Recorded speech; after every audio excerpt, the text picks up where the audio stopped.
E hoxe temos a grandísima sorte de ter con nós aquí no plató de Hora Galega a Dani. Moi boas tardes, Dani. Hola, boas tardes. E por que temos a Dani hoxe aquí? Bueno, pois porque Dani, veciño do Val, en Narón, foi quen de reconstruir a historia do seu pobo, digamos, a través das imaxes, das fotografías. Claro, desos recordos en papel que arrastramos de xeracións e xeracións, e son ese legado que temos pois dos nosos avós, dos nosos tíos.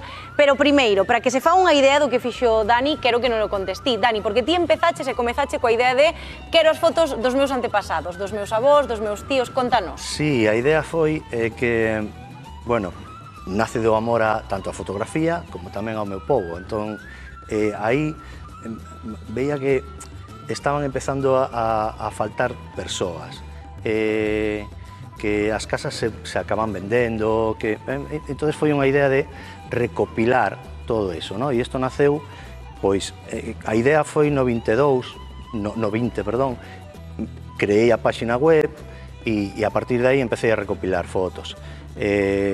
Como dependía dun terceiro, as fotos desapareceron e non o retomei ata agora, ata o 2025, hasta este verano, en claro, agosto. Dani, ti claro, vas recollendo esas fotos, sí, xa non só da tua familia, senón dos teus veciños. Claro, empezo recollendo fotos da miña familia, que vive nun lugar que se chama Amodia.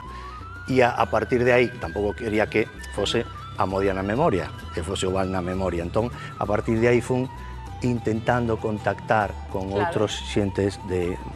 O Val é unha parroquia que non é moi pequena dentro do Concello de Narón, pero ten moitas casas espalladas, hai moitos sitios. Fíxate, porque imos ver unha cousiña que che temos preparada. Veña.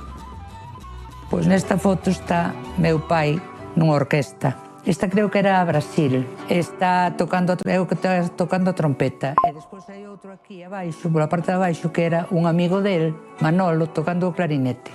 Ter de teu pai músico nunhas orquestas, en tal, de todas esas historias. E o que me gustaría era iso, habelo visto tocando no que é na orquesta. Pero nunca, nin siquiera na casa, volveu a tocar a trompeta. Dani, ti que sintes o escoitala a ela e ver, bueno, que significa recuperar unha foto así? Fina significa moito, porque foi unha das primeiras que non pertencen ao núcleo da Amodia, un pouco máis para lá, e a que me cedeu, abreume as súas portas e me cedeu todo. Cando cheguei á súa casa me dixo, mira, hai estas fotos, estas estaban no fallado, estas témolas aquí e tal, e ten unha cantidade de fotos increíble. E a partir de aí dixen, é que... E con Fina falo moito por eso, porque tamén ten esas lembranzas, lembrase moito dos... Entonces, a partir de Fina, pódese decir que medrou un pouco máis todo a recollida de fotos da contorna, máis non centradas tanto aí. Pois mira, Dani, hai máis.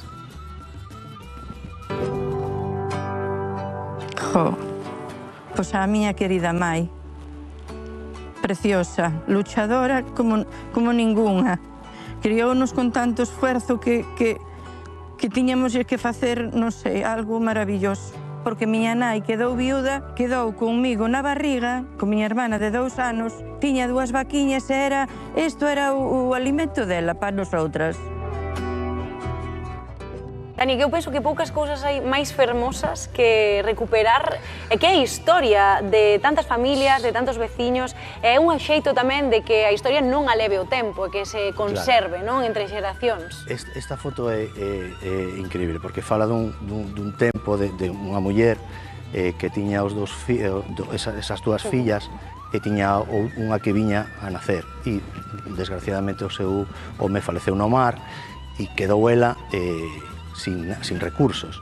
Entón esta foto é unha das que lle teño un cariño especial, ¿no? de ver estas fotos, porque ao final cada foto se pode decir casi que podes escribir un libro sobre cada imaxe destas. E isto é, xa te digo, nun núcleo tan pequeniño como é o Val, ¿no? E a idea tamén, porque de lugares, de parroquias do alrededor, xa me ten chamado en plan, oye, por que non unha muller de San Mateo, por exemplo, por que non amplías? Digo, é inabarcable, non? É inabarcable. É inabarcable porque, bueno, é algo altruista que fago e que vou recollendo e, ademais, a idea é facelo con moito cariño, escanealas porque moita xente máis envía por móvil. Digo, non, se achégome a túa casa, collo as fotografías, escaneoas, gardoas en alta resolución, porque a idea é que isto se amplíe, que poda facer unha exposición ali no val, non? E é algo evidentemente sin os veciños non podería ser posible. Dani, os veciños teñen que estar, vamos, máis agradecidos, imposible, por esta labor que ti estás a facer. Moitísimas grazas por estar aquí con nos en Hora Galega e a seguir con esta iniciativa tan fermosa, vamos, dun valor incalculable.